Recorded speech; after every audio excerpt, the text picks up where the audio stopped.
even though we all saw the Super Bowl, right, and we felt the excitement of the presence of what Bad Bunny did, our stories have not been written. You can Google, books by people from the Bronx or Puerto Ricans from New York City, and people have written books. We have poets, and we certainly have that. But people have not written about how they made it here, in New York or in other parts of the country. So I think the moment we're living now is important to remember who we are and where we came from. I wanted to remind everyone that movement, to a new land was a good thing. Welcome to the award-winning Authors Show, where we guide professionals in crafting a lasting legacy through the art of self-publishing. We help you remove self-doubt from your mind with our proven process to become a published author. We have helped authors all over the world to publish their books since 2002. I'm your host, Lisa Umina, CEO of Halo Publishing International. If you're ready to become an award-winning author, let's get started. Welcome back to our award-winning author show, where we spotlight voices that inspire and create real impact. Today, I'm honored to introduce an extraordinary leader, and it is truly a privilege to be her publisher, Rossana Rosado. Born and raised in the Bronx, Rossana built a groundbreaking career in journalism, earning both Emmy and Peabody Awards. She made history as the first female editor, then publisher, and CEO of Diario La Prensa, using her platform to elevate Latino voices. She went on to serve as New York's Secretary of State and now continues her work in justice reform as a commissioner in criminal justice services, an educator, mentor, and an advocate for second chances.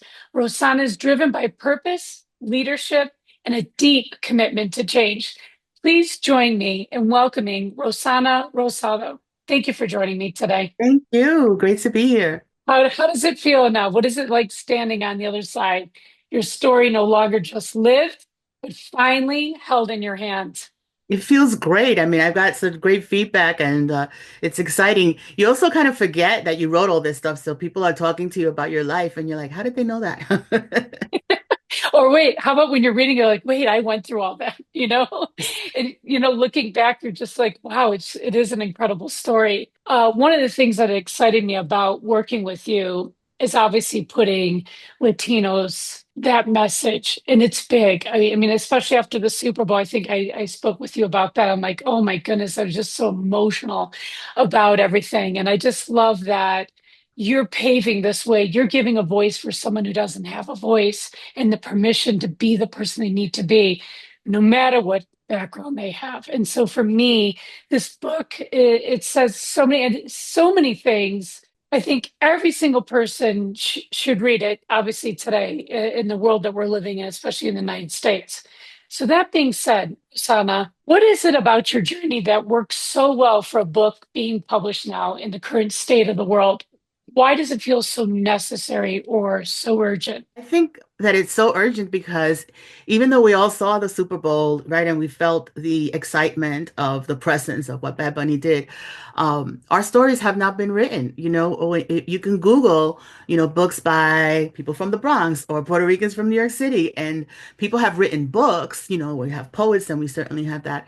But people have not written about how they made it here, in New York or in other parts of the country. People are sometimes so just busy living, right, and don't have time. And I think that also it took me a long time because I wanted to write this book years ago, but sometimes it just takes as long as it takes until you have this moment to focus.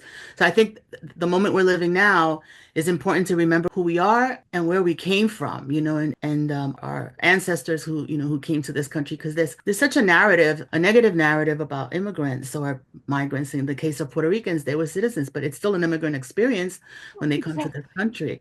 And so I wanted to remind everyone that movement, to a new land was a good thing. It's an excellent thing, and you should be very proud of that path that you paved.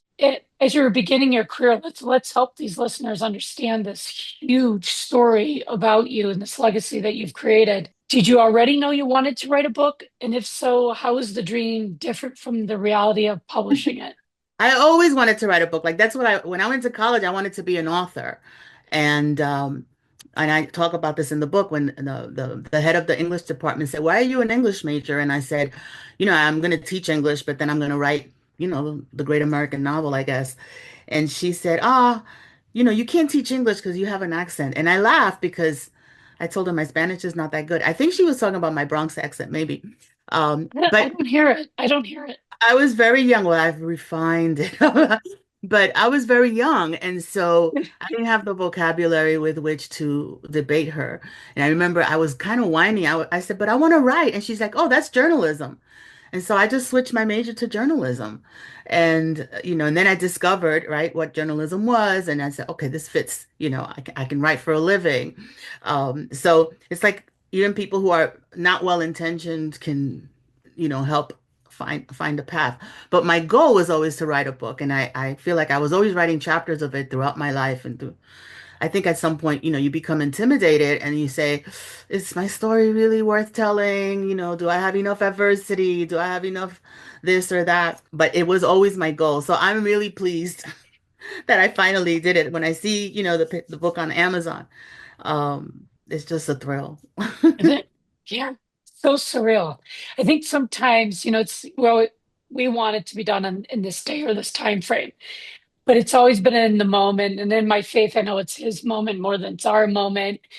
But I think some parts of the book you had to live it before you can write it. Yes, So maybe if you would have wrote it back then, we're missing like maybe 10 great chapters out of you I that you've think had to live and breathe in doing that, right? Yes, and I think the lived experience also gives you perspective. I think perhaps 20 years ago, I didn't even understand the impact of the things I went through. And I feel like at this point in my life, I was able to see, to understand and to write it that way, to write what happened and to write, how it impacted me. I think if you're writing it when you're going through it, it's a different, version. So Oh, I mean, absolutely. I'm very pleased with the way it turned out, and your team was excellent, and I just felt like I had all this help in bringing this to Yeah, it the wasn't easy. I know it wasn't easy for you. I think there was a time where when you had met with our editor in chief that she had mentioned to you, okay, we got to take some of this out and put something in. And is there anything now that we're looking back, right, that you, when putting this all together, that there was a story or there was something you had to take out? You're like,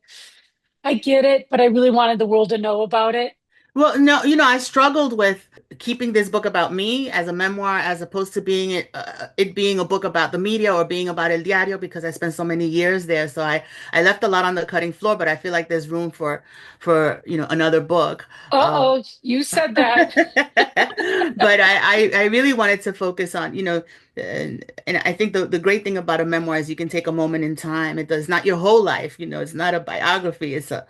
It's what, this journey was. And for me, it was important to, talk about how I grew up with my grandparents and really to also pay homage to that generation that, it always makes me emotional because there's that generation that came here from all these countries, from Latin America, from whatever. They made decisions. And it wasn't until I was writing this book that I realized they knew that they would not reap the benefits, but they worked so hard so that we could. And that Yeah, is yeah. something amazing to me that you can live your life knowing that you're leaving this set for the next generation. And Oh, absolutely. There's a saying that says leaving your footprint on the right side of history. You nailed it. I mean, you're in so many people's lives a hero. I think, and I want to talk about your childhood. You mentioned a big family and everything prepares us for the next moment. I always say this. I always say this. And I really believe it. I think when I look back at my childhood, it's like, wow, if my mom didn't do this, this, and this, I don't think she would be planting those seeds for the entrepreneur in me. And she always said, if you want it, you got to work for it. Sometimes I was a little upset with her about that. I'm not going to lie to you. But I shoveled driveways, we did it. And again, I look where we're both standing, right? Of all the experiences that we went through growing up. But let's talk about your childhood and how your own history and the way you're taking part in US history right now was already embedded in the Bronx apartment that housed your big family. yes, because my grandfather made those investments. He said, in order to make it in this country, you need a place to live and a place to work, right? And so that was his role. He bought these houses so everybody had a place to live.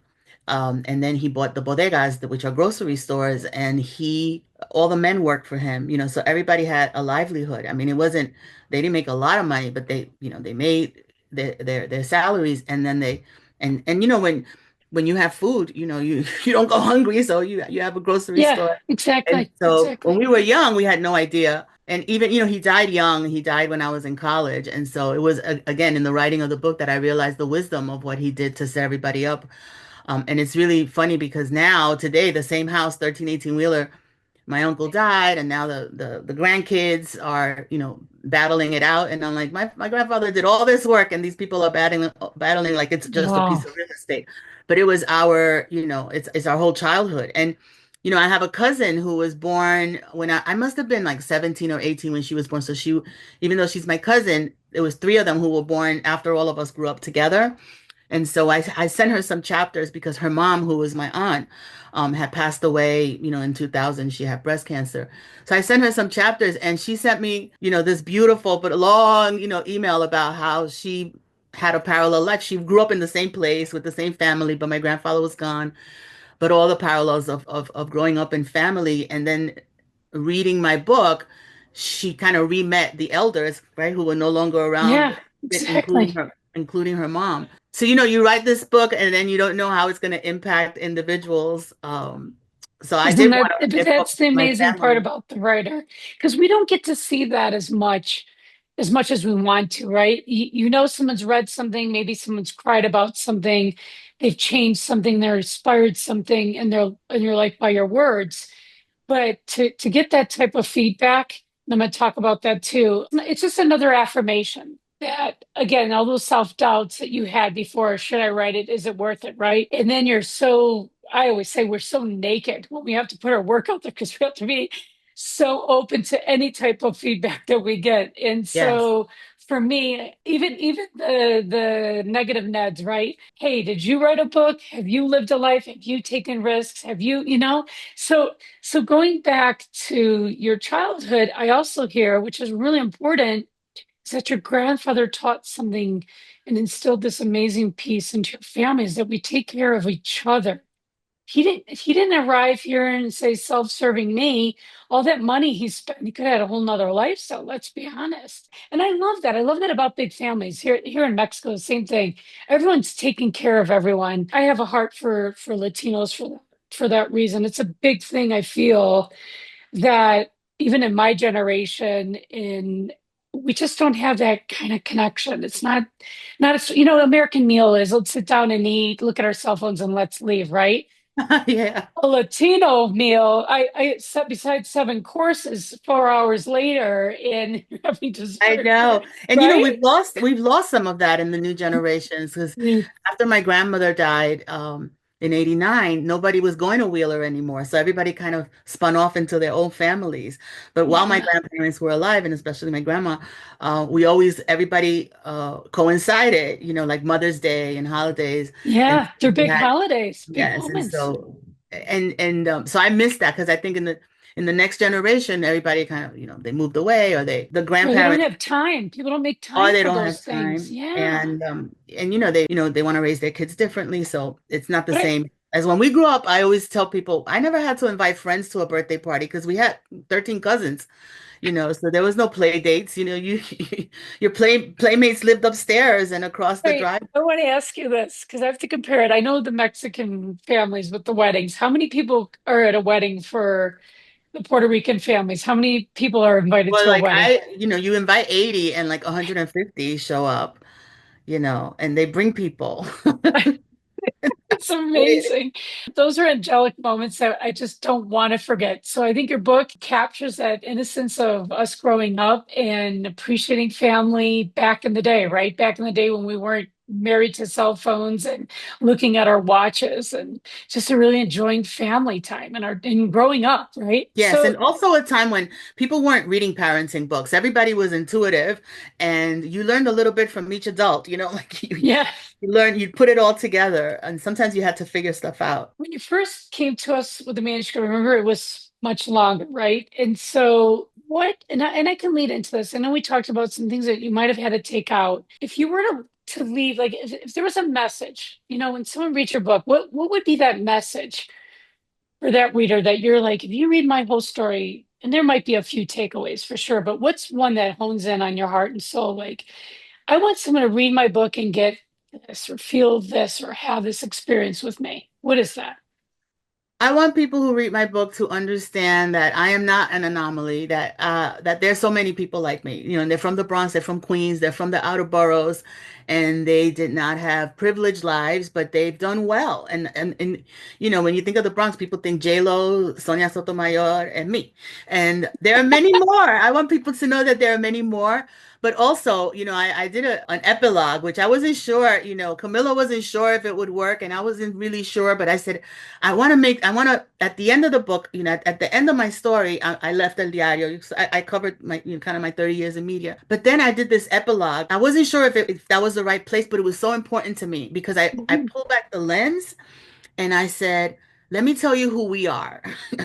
Who we are, this Latino contingent in the United States. We belong to 21 countries. We came out of this sacrifice. I thought it was important. I want people who are not Latino to take that away, that A, I'm not an anomaly, many of us. And secondly, we are the most important and best hope for this hemisphere. Yeah, you are. You are. I think you just got to keep sharing your voice. You've got to keep talking about it. I think taking risk. We compare Bad Bunny, right? That was a huge risk, and he literally put really his whole story on a football field. And when you see that, and I saw a lot of feedback from that, and I was just so proud. It even made me feel like as a publisher, because I'm working with a few Puerto Rican Latino writers right now. And I go, you know what? Life isn't coincidences. It really isn't. And it just makes me feel as a publisher that I got to continue to build this platform so that more people are educated and they don't say the wrong thing. And some people, because I know in my generation, my great grandparents said things that weren't politically correct. And it's because their parents said it, and their parents. I'm like, but wait, stop here, Grandma. You just can't be naming people those names. And when you educate them, you say, you're hurting someone by being that ignorant, right? And I know it's a tough battle you have to fight. I know that. I know that so much. But I love that you're fighting it. I love that you show up for it. I love that you have that voice and you have a very, very powerful voice in doing that. And I think you're talented in so many ways, Rosanna, but your voice on paper, completely different when you hear your voice now. Several people have said, "Oh, you made me remember my childhood." And I think part of that is because they haven't seen that in books before, their own experiences, that whole one Yeah, one foot in one culture and one foot in the other. yeah, And exactly. and so I love that it brings value to their own story, right? Because I'm also trying to use the book to teach people to tell their stories. Everybody's not a writer, and people who don't write find it very intimidating. But I'm like, this is not about writing. It was about writing for me because I'm a writer. But telling your story, it can be a video, it can be oral, it can be you can jot down all the important stuff and hire someone to write, or it just really made me want to do more. You kind of, do workshops and help people tell their stories because the next generation doesn't know these stories and they should know because they're not going to Yeah, see them you're on losing TV. history. If you had to take your book, especially right now, because it's a fight right now in the United States, and you saw it, okay, as a political statement, and you had to use it for that. What would you do, or how do you want to use this book in that way? I guess, for me, it's important that people know, the story of my people, the story of my grandparents, which also reflects a lot of grandparents, a lot of folks who came here in the 50s and 60s. And again, I'm thinking of the word in Spanish, retomar, like to regain control of the narrative about how important it is for this Perfect. country that people came from all of these countries to Right. enrich It's us, it's an to enrich immigrant this country, country. to work really hard and to, give birth to these next generations. And people came at great sacrifice, right? They left these beautiful countries. If you travel through Latin America, you say, oh my God, why did my parents leave here? And there are economic Exactly. reasons and there Yeah. are, a lot of reasons. And this is why what what Bad Bunny did in the Super Bowl because you have this 13 minutes to educate America, or North America. And so I want to use this to kind of retake that narrative and teach people about all the good that has come to this country from all of our countries, all over the world, not just All over the world. Right, exactly. We talk a lot about your childhood, your experiences. So you were the CEO of one of the largest Latino newspapers in your career. If you want to talk about that piece in your career, your political part in your career, as a woman, right? We already know that's a hard piece, right? When you're a woman in this as a leader, but which stands out as the lowest or which is the highest part of that career? So it's really interesting because one of the highest points of my career, becoming publisher of El Diario, right, becoming CEO, comes at a low point, which is we lost our publisher. He died, and he had a horrific battle, a 17-month battle with cancer. So I had to live all that. And then he died in July, and I knew I would become publisher. But it's like, when a gift is wrapped in, in grief and Yeah, yeah. tough times. So it was hard for me to be like just happy about this milestone because he had discussed with me a transition where, a 3-year transition where he wanted to go play golf and I would take over. But we didn't have that luxury. And all of a sudden, I was 38 years old. I became Wow. CEO, Right. and then he wasn't there. He didn't leave me a GPS. He wasn't there to help me. And so it was bittersweet. First, we had to bury him, and then I had to smile. So I feel like, and I wrote about that, that experience because El Diario is now 113 years old. So I left on the 100th anniversary. And so we were only stewards of this brand, right? People had come before us and had made their living, um, putting out this paper in New York City, which is, At 38 years old I was with 38 years old. no manual, right? No one's there to tell you, what do No I do on this manual. guy? And that and he Because had it's supposed promised to me be that, 3 years. He's going to yes, groom you into that position. he was You're going to teach thrown me all into these it. things. And I was at the hospital. I wrote about this where I was at the hospital and I was still wanting to ask him questions, but he was dying. He said to me, and I was I'm embarrassed to say that I did ask him questions. And he said, just keep things going until I get back. Because that's where his mind was, right? Oh, I'm going to wow, get back. right. He had not even accepted that he was not going to be around. And so I feel like it's both. When I describe it, it's like my high point, and it's also, oof, it was a low point. Because that's not in management school, right? Nobody teaches you how to deal with grief. When No, Carlos died, exactly. we had a 7-day votive candle lit in the reception area because there's a Latino company and people were lighting candles to Carlos. So that's cultural, you know. Yeah, exactly. Exactly. I want to end our interview, and I thank you so much. This has been a beautiful time with you today. Thank you. One of the things that our authors are asked is always to put in some type of introduction or a prologue. You decided that you wanted to put in a short poem, Who Am I? And I found it very original and endearing, and in some ways rebellious to start your story by boldly stating who you are and who you're not. And there are a few verses I love. When you say, I am a soy cappuccino and an almond biscotti. I am a cafe con leche. I am New York City. I am the Bronx. I am the White House and sing. And I am Lincoln Center in a long black skirt. Or I am flip-flopping through Wegmans looking for Platinos and I have no business card right now. I'm not affiliated. These are the final verses. And it's the last one that interests me the most. Talk about that poem. So I think it was rebellious, and I wasn't sure again. I don't know. Camilla at first was not like, I don't know if it belongs there. But I'm glad I did it because that poem I wrote during the time when I left El Diario and I spent almost a year. I took a reboot break, so I wasn't working, and so for the first time in my life, after such a long career in media, I'm not. I don't have a business card. For a lot of us, I think. Um, we define ourselves by the work we do. I feel blessed to have been able to do the work I did and all the work I've done in the last 13 years. But there's this moment when you're unemployed technically, although I'm taking my sabbatical. And but I realized, who am I? Like, what do I do when I'm not working? What do I like to eat? What are my preferences? And so that led me to write this piece. And I thought that people would that it would resonate with folks, that sometimes people are like, if I don't have a business card, I'm not important. Or, I also talk about the cross cultures. I could be in the White House, for the swearing in of a Supreme Court justice, or I was teaching at Sing Sing, which is one of the oldest prisons in New York, in New York Yeah. State.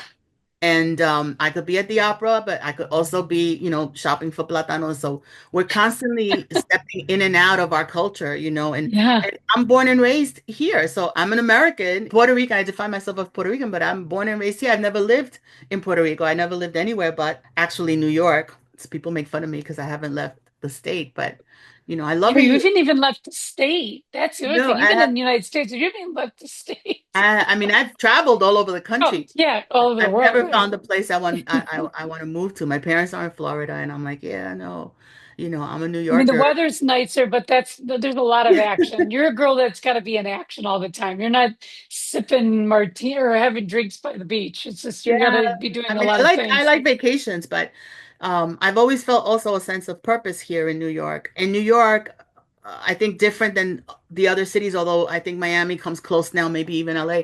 But for a long time, we were the only place where the contingent of Latin America really existed. Like you had Ecuadorians, Peruvians, every country reflected here. Whereas in Miami, you always have more Cubans, and in LA, you're 60% Mexican. But in New York City, we really reflect the contingent that we talk about. And then I would say those are like the 21 countries when we include Spain. But then the diaspora, those of us who are born and raised here, we're like a whole other country.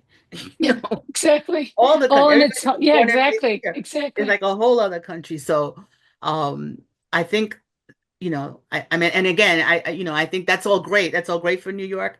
Um, but in many ways, working for Spanish language media helped me to like, really dig in, and you become an advocate, right, of helping people Right, navigate the exactly. system. It becomes your mission, your calling. What's next in Rosanna's life? What do you want to do next? I'm trying to convince Congresswoman Nydia Velázquez, who's retiring, to write a book, to let me help her, write her story. I'm trying by the fourth quarter of this year. Um, I'm going to ask you to help me get this, book into Spanish. And then Yes. and my next book, which I've been writing for several years, is really to focus on reentry, which is the work I've been doing for the last decade of helping people come home from prison. And Oh, really wow. what that reentry process is, and focusing on the success stories, because people know, governments usually focus on recidivism rates, but there are so many success stories of people who have been, It's amazing.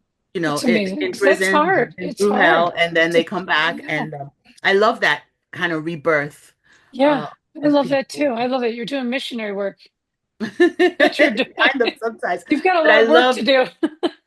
since I taught in the prisons, I love running into someone. The other day, I was at an event, I was being honored, and this random, guy came up to me. He says, were you in Greenhaven in 2015?" I said, "Yes." And he goes, "I want my hug." Because I always tell them, when you come out, come see me, I'll give you a hug. And I Oh, gave him a hug, and people saw me hugging this, tall guy. And I said he was one of the students in one of the programs I taught in. Uh, wow. I could talk to you for hours. I'm being really sincere about that. Well, what I want to tell our listeners, and this will be on YouTube, so you'll watch us even on this video.